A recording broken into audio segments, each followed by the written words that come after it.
But it was this constant battle to feel like it was okay for me to do, okay for me to take up space as a woman, okay for me to make myself the protagonist, to step into that role of the person whose story that matters.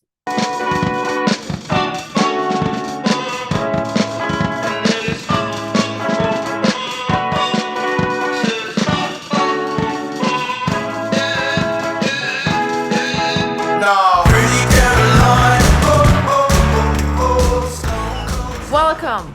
My name is Andrea Thiel. I'm your host, and I'm delighted to speak today with Sari Botton. I'm so happy and honored to have you here today. And I would like to introduce you to our audience first.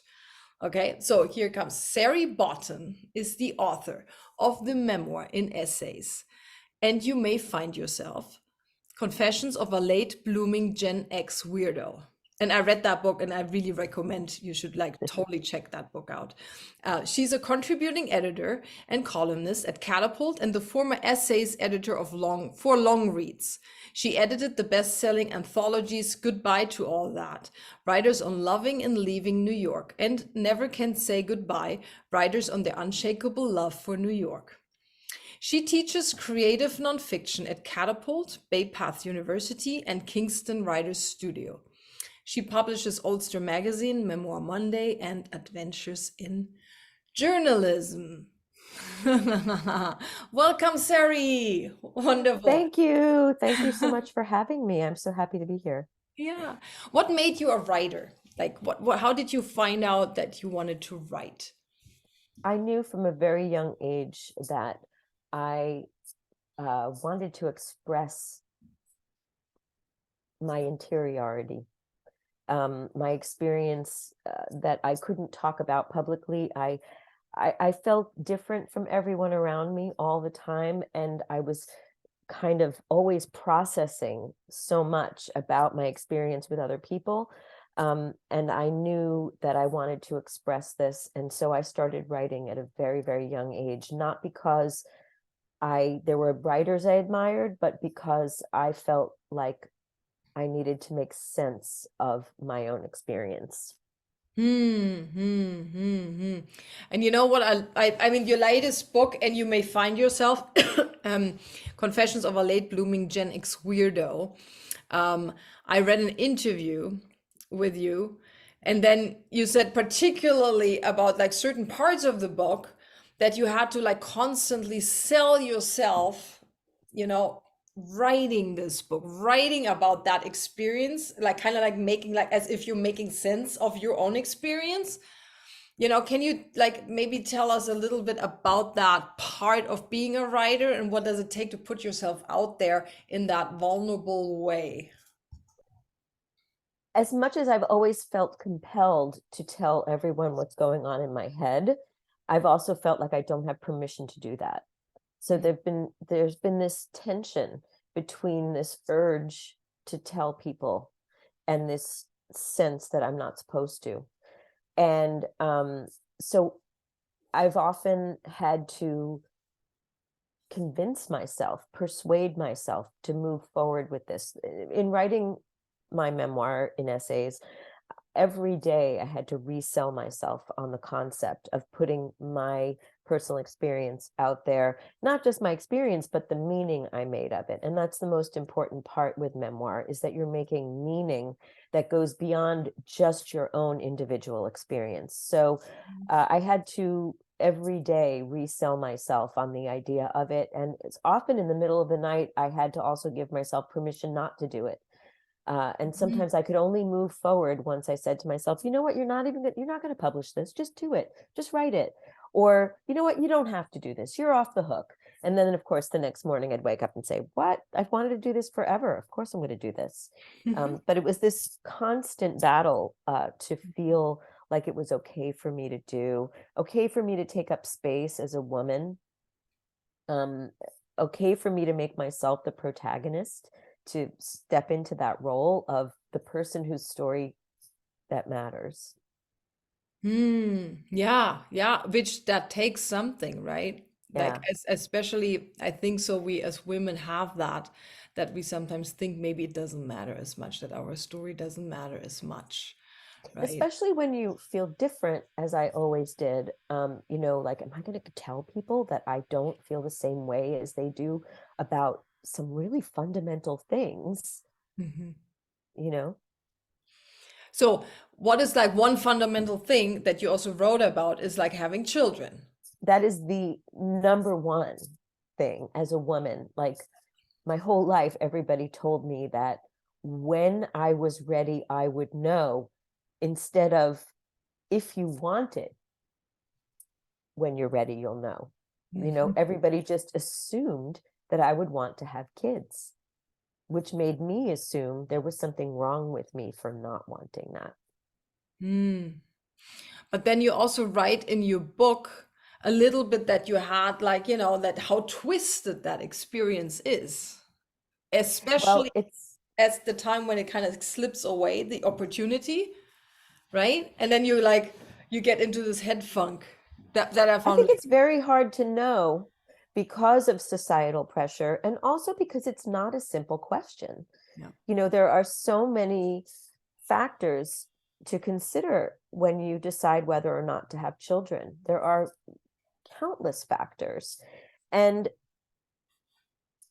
it's not so easy to know which way to go. I think that a lot of women are conflicted, but I think the hardest part of ourselves to know is the one that might not want them, because it's not so acceptable. It's very taboo still for women to think, you know, maybe I don't. Like, you're Mm. discouraged from even entertaining that notion. And so it becomes hard to know that notion, to own it, you know, even if it's only like half of your mind is, half of your mind doesn't want kids, half of it might. There's so much guilt around, wait, am I going to not give my parents grandchildren? You Mhm. know, am I going to not be part of what everyone else is part of, which is raising children? You know, how many people said to me, you won't be really an adult until you experience what your parents experienced in raising you. You won't, you know, like, I think of so many of the things people said to me as if it was a given that I was going to have children and going to want to have children. So it's really hard. I mean, as women, it's really hard for us to own a lot of our thoughts when they don't align with what we're supposed to want. And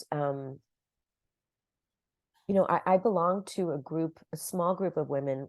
We catalog all the times that we say no Mm. when it's difficult. We have a Google spreadsheet, a Google Doc, where we each contribute every month.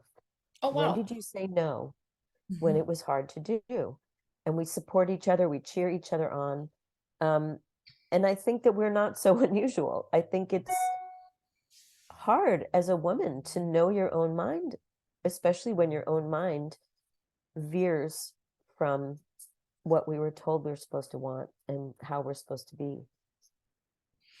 Absolutely, especially in such a fundamental question that also is like so intrinsically interwoven with our identity, Yes. right? It's almost like you can't be existing as a woman if you don't have at least the urge to have children, or you know, or like there's something, and that's when it comes up like there must be something extremely then wrong, right?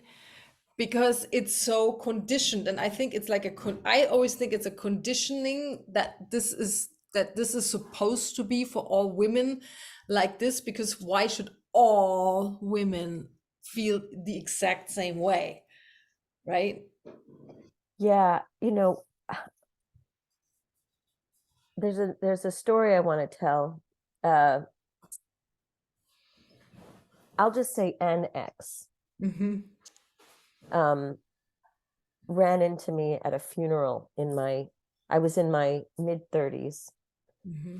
and this person asked me, you know, what was going on in my life, and then said, still no maternal instinct.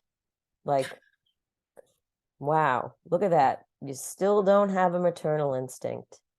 And it was this harsh judgment of me.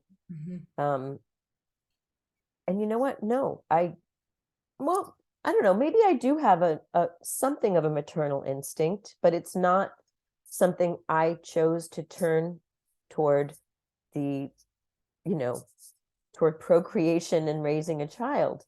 I mean, there are definitely times when I feel a little bit maternal towards somebody. Maybe it's a young person, maybe it's my husband, maybe I know that I was, I had to put a lot of that toward my family when I was growing up because of what was happening in my family. But maybe you can have a little bit of a maternal instinct, and you don't have to do the ultimate thing with it. But even still, like, whose business is it whether or not you have one? And do you not get to be a woman if it isn't a strong instinct, if it isn't a strong urge? Does it make me less of a woman? Does it make me less of a person, less of an adult? I like my life. I like my life as a non-mom. I can't imagine being a mom. I cannot imagine it. And I'm happy that I don't have to. I tried to imagine it. I tried to create space for it. And I'm really glad that biologically I was not equipped for it, because it made the decision that I was too afraid to make for myself. I didn't feel I had permission to make for myself. Can you tell about this, like a little bit? What was the struggle when you said you didn't think you had permission to make that decision for yourself? And you are living in Portland, right? No, I live in Kingston, New York. Oh yeah, Kingston. Sorry, yeah, sorry, Kingston, New York. Yes, you're New Yorker, of course. And, um, but like like where you, why do you say that? um, I guess I was raised with this idea of, like, what kind of woman doesn't want children? What kind of woman? I mean, I'm not going to say I don't like children. I do like children in very small doses and without having responsibility for them. I uh, I just it just isn't what I'm drawn to, but I was afraid to know that. And what I talk about a little bit in a chapter in my book called My Hysterectomy, a Love Story, is about how in my 20s and 30s, I mostly didn't ask myself the question, do I want to have kids? I didn't pursue marriageable partners. I think there were a lot of reasons for that, but I I refused to ask myself. I refused to say to myself, okay, you're 38. If you want to have kids, you got to think about this practically now. And at the time, I was working with a midwife on her memoir about home birth midwifery. Like, I was around me, but I didn't let it in terms of, like, what do I want? Am I allowed to want something different? I also tell a story in that chapter about a neighbor upstairs, a gay man a few years older than me, who literally stopped me in the hallway one day and said, if you want to have kids, you better do something about it now. My sister's in her 40s and she wishes now that she had thought about it in her 30s. And, like, it was just this urgent thing that he had to tell me, like, stop living this life that you're living. You need to have children if you want to. And I remember being like, whoa, but then also thinking, well, why am I not doing that to myself? And then I just put it out of my head again until I met my husband when I was 38. We married when I was about 40. And suddenly, oh, there's a window in front of me. It's a very small window. And, the thing that we both put on our dating profile was that we were ambivalent about having kids. And when we met, we said we would let the universe decide. And then the universe decided no, and which would seem like, okay, an easy, we should just accept that. But then I got us into a fertility clinic, like I took an illogical step. Or maybe it wasn't illogical. Maybe it wasn't possible for me to really fully know because I was so conflicted with what I should want or what, Anyway, in we had this very complicated day in 2006 where it was in April 2006. We started off the day in this fertility clinic, and in the waiting room, I start to hear David Byrne in my head saying, and you may find yourself in a fertility clinic and you may ask yourself, what the hell am I doing here? But then the next thing you know, we go into the doctor's office and he pulls this hour-long sales pitch on us. And by the end of the sales pitch, we're like, maybe. And then the next step is he takes us into this room in the back where this woman calls your insurance company and finds out if you're eligible for coverage. And of course, then our hopes are dashed. So I start off down here and then I'm up here and then I'm down here again. And the next thing I know, later that day, we're going to meet my husband's grandnephew, who was just born that day. All in the same day, this is happening. It feels like a Twilight Zone episode or something. And so now we're going into this hospital to meet this newborn. And the first thought that makes me cry is, I'll never have this. And meeting a newborn baby for the first time in my life is heartbreaking for me. Usually it's just an annoyance. I mean, a newborn baby has a lot of needs and they scream a lot. And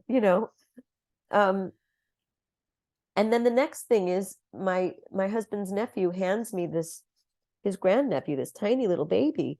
And as he's handing it to me, the baby makes the loudest fart in the world. And I'm like, oh God, I'm so disgusted. And I'm like, no, I can't hold this baby. So then the next thing that makes me cry is this feeling that I'll never want this thing I'm supposed to want. I'm ill-equipped. I'm emotionally ill-equipped to want what I'm supposed to want, what I've been built to want, what I've been, biology is destiny. My biology is supposed to tell me I want this, and my biology is not doing its job and telling me I want this. So that was a hell of a day. And there were a lot of other days around that, where I'm walking around asking everyone and trying to figure out what am I supposed to want? How will I know if I want it? What's wrong with me if I don't want it? Like I put myself through hell. But then in 2008, I guess, I'm sent to a uterine specialist who tells me, you need a hysterectomy. And my entire being relaxes. Just like I hear the words and I know I'm supposed to be upset about it, but I'm overridden by what is my natural state, which is, oh yes, oh good. I don't have to do this. I don't have to do this. Mm-hmm. Mm-hmm.